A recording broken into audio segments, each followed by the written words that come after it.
जमीन व विहिरीसाठी सख्ख्या भावाला जिवंत डिझेल टाकून पेटवून दिले।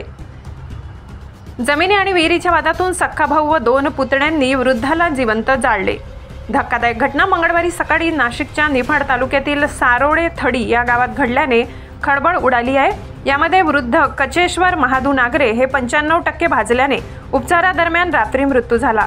निफाड पोलीस ठाण्यात खुनाचा गुन्हा दाखल करण्यात आलाय। बुधवारी कचेश्वर महादू नागरे यांचा अंत्यविधी करण्यात आला। यावेळी आरोपी फरार झाल्याने आरोपी अटक होत नाही तोपर्यंत अंत्यविधी करणार नाही ही भूमिका नातेवाईकांनी घेतल्यामुळे अंत्यविधी दरम्यान मोठा पोलीस बंदोबस्त तैनात करण्यात आला होता।